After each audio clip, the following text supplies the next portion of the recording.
On our press pass, we are happy and delighted to be joined by our Congressman Tim Ryan. Of course, thank you so much for being on our new WFMJ weekend today. Great. It is a pleasure to have you. Always. We've had you on many of our newscasts, so thanks for being here. First, eventful, massive budget, trillion-dollar budget for sure. This was a big bipartisan deal. Who were the winners and losers? Well, the winners, I think, are the private sector, because for a long time the private sector has been waiting for the government to get their act together, at least have consistent budgets so that they know what the out years look like so that they can make investments. So I think ultimately the private sector is the winner because they get stability. The losers really are those people who didn't get unemployment insurance extension. There were still cuts or lack of investments in certain things that I think can help the economy grow in the energy sector and in other areas. So there's still people that will be hurting because of this. But I think overall it's a net positive because we're at least moving forward. Moving forward, are we going to see some compromise in 2014 in Congress, which has been very difficult? Yeah, it's been a crazy couple of years.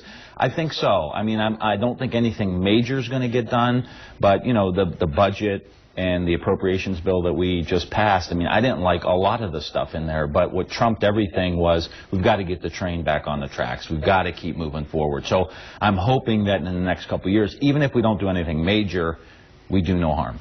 This issue of extended unemployment benefits, obviously a very contentious one.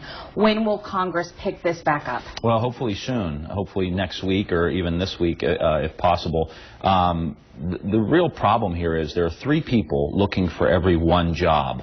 So I think it's easy to dismiss, oh, the unemployed, they're not trying to find work, they're lazy, they're this or that. The reality of it is there are 3 people looking for that 1 job that's out there, and not everyone's going to get it. And so to pull benefits away from them now, the economy's still soft, I think is wrong. I don't think it reflects our values. And I think the thing really, Jen, we got to remember, you, me, every one of us, we're one tragedy away in that line. We're one healthcare situation. We're one job loss from being in that line. And I think we've got to remember that. You don't just dismiss that.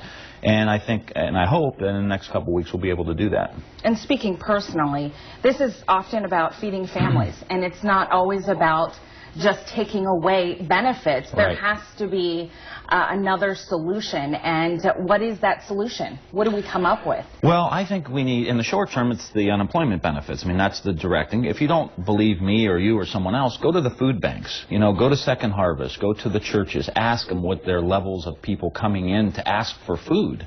Toilet paper, you know, basic necessities at the end of the month. This is something that's very real.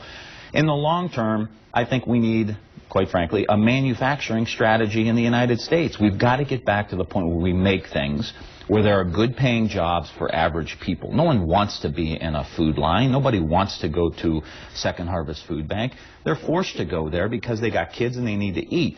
We need those jobs that pay $40,000, $50,000, $60,000 a year. You work hard, you play by the rules, you can feed your family, you can make your house payment, make your car payment, you know, maybe go on a vacation once every year or 2, send your kid potentially to college or Eastern Gateway.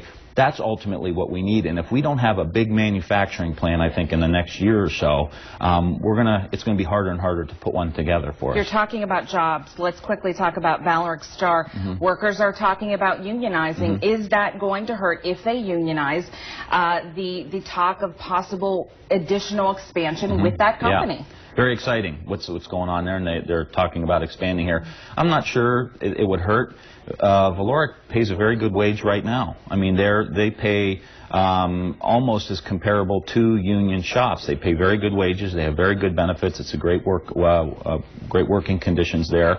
So I don't have that much of an effect on their bottom line, and they're getting a great skilled workforce in an area they already made a lot of investment. So I think either way it goes, I think we're still going to be in good shape. We appreciate all you do, and on a personal note from all of us here at 21, we understand congratulations are in order for you and your wife, Andrea. Yeah, going to be a daddy. Going to be a dad, and going to be a good one, no doubt. A very good congressman. So big congratulations. Thanks, and a big thank you for being on our press pass today. Got it. All right, we'll be right back with more WFMJ.